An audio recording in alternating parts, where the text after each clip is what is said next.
चलिए आज हम चर्चा करते हैं कक्षा 10 के चैप्टर नंबर 8 क्या है त्रिकोणमिति। तो त्रिकोणमिति है ये बहुत ही महत्वपूर्ण प्रश्नावली है जो केवल 10वीं क्लास में नहीं बल्कि कंपटीशन में और आगे भी चल के अपने काम आते हैं।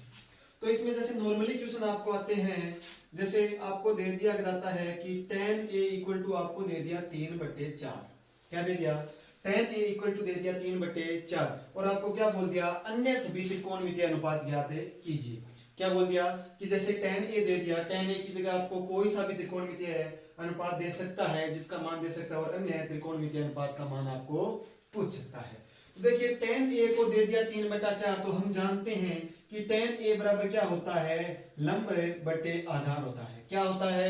लंब बटे आधार। L को अपन क्या बोलते हैं? लंब को किस सिंबल से दर्शा दिया? L से। और आधार को क्या बोलते हैं? A। आधार को किस सिंबल से दर्शा दिया? A से। तो यहाँ क्या हो जाता है? लंब का मान अपने पास 3 हो जाता है और आधार का मान 4 हो जाता है। आधार का मान कितना हो जाता है? 4। तो हम जानते हैं पाइथागोरस प्रमेय से। क्या जानते हैं? पाइथागोरस प्रमेय अपने को क्या कहती है? पाइथागोरस प्रमेय से। पाइथागोरस प्रमेय हमें क्या कहती है कि किसी समकोण त्रिभुज के अंदर सबसे बड़ी भुजा कौन सी होती है? कर्ण। सबसे बड़ी भुजा कौन सी होती है? कर्ण।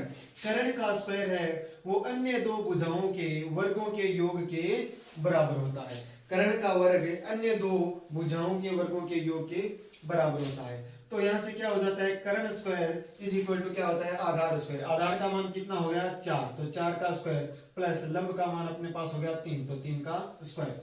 तो यहां से कर्ण स्क्वायर इज इक्वल टू अपने पास आ जाता है 16 + 9, यानी कर्ण स्क्वायर का मान आ गया 25। कितना आ गया? 25। तो हमें पता है कर्ण का मान आ जाता है ±5, क्योंकि हमें पता है किसी भी आकृति की जो भुजा है वो कभी ऋणात्मक नहीं हो सकती। अतः अपन कर्ण का मान कितना लेंगे? 5 लेंगे। कर्ण का मान कितना लेंगे? 5 लेंगे। अब सभी त्रिकोणमितीय अनुपात हमें ज्ञात करना है, तो पहले आता है साइन थीटा। क्या आता है? Sine theta. अच्छा, ए दिया हुआ है तो अपन क्या लिखेंगे? साइन ए लिखेंगे। साइन ए क्या होता है? हमें पता है sine A is equal to होता है लंब बटे कर्ण। क्या होता है? लंब बटे कर्ण। तो लंब का मान अपने पास कितना हो गया? देखिए लंब का मान अपने पास है 3। कितना है लंब का मान? 3। और कर्ण का मान कितना आ गया? 5। कितना आ गया? 5। तो क्या हो गया? 3/5। क्या हो गया? 3/5। साइन ए के बाद अपने आता है कोस ए। क्या आता है? कोस ए। और कोस से क्या होता है? आधार बटे कर्ण होता है। क्या होता है? आधार बटे कर्ण। तो यहां से देखिए आधार का मान अपने पास कितना है? 4 और कर्ण का मान कितना है? 5। आधार का मान 4 और कर्ण का मान 5, तो कोस ए बराबर क्या हो गया? 4/5 हो गया। क्या हो गया? 4/5 हो गया। फिर साइन कोस। कोस के बाद आता है टेन का मान अपने को दिया हुआ है और कोट आता है। फिर क्या आता है? Cot A. कोट ए को अपन दो हिसाब से ज्ञात कर सकते हैं। क्या? एक तो होता है कोट ए क्या होता है? आधार अपॉन लंब होता है। क्या आता है? आधार बटे लंब। आधार बटे लंब। तो आधार का मान कितना हो गया? 4 और लंब का मान कितना हो गया? 3। तो अपने क्या लिख देंगे इसको? 4/3 लिख देंगे। क्या लिख देंगे? 4/3। एक अपन इस हिसाब से भी ज्ञात कर सकते हैं कि हमें पता है कोट ए इक्वल टू होता है 1/10 ए। क्या होता है? 1/10 ए। 1/10 होता है, इसका मतलब क्या है? 1/10 का मतलब 10 का मान कितना है? 3/4। तो ये लो 3/4। अब 4 क्या होगा? यहाँ से ऊपर चला जाएगा, तो कोट ए का मान वैसे भी कितना आएगा? 4/3 ही आएगा। कोट ए के बाद अपने आता है सेक ए। क्या आता है? सेक ए। तो सेक ए को क्या लिखते हैं अपन? सेक ए को लिखते हैं कर्ण बटे आधार। क्या लिखते हैं? कर्ण बटे आधार। तो कर्ण का मान कितना है अपने पास? कर्ण का मान अपने पास है 5। कितना है? 5 और बटे आधार का मान कितना है? 4। कितना हो गया? 5/4। आगे आता है कोसेक ए। क्या आता है? कोसेक ए। और कोसेक ए को अपन क्या लिखते हैं? कोसेक ए को लिखते हैं कर्ण बटे लंब। क्या लिखते हैं? कर्ण बटे लंब। तो हमें पता है कर्ण का मान कितना है? 5 और लंब का मान है 3। तो कितना हो गया? 5/3। कितना? 5/3।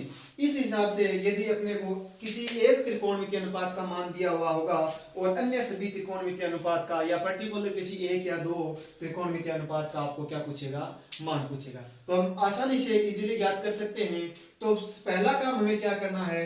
जिस भी जिस भी त्रिकोणमितीय फंक्शन का आपने को मान दिया हुआ है उसको इस हिसाब से लिखो, लंब आधारकरण के रूप में लिखो, उसका क्या होता है वो निकालो, फिर वहां से दो भुजा आपको दी हुई होगी और पहला काम आपको क्या करना है, पहला काम ये करना है कि आपको तीसरी भुजा निकालनी है। क्या करना है, तीसरी भुजा निकालनी है। और तीसरी भुजा निकालने के बाद क्वेश्चन देखना है कि क्वेश्चन में क्या पूछा है, साइन थीटा का मान पूछा है, कोस का मान पूछा है, टेन का पूछा है, सेक का पूछा है, कोसेक का पूछा है या किसका पूछा है, वो देखिए और फिर आपको क्या करना है, इसका जवाब देना है। क्या देना है, जवाब देना है।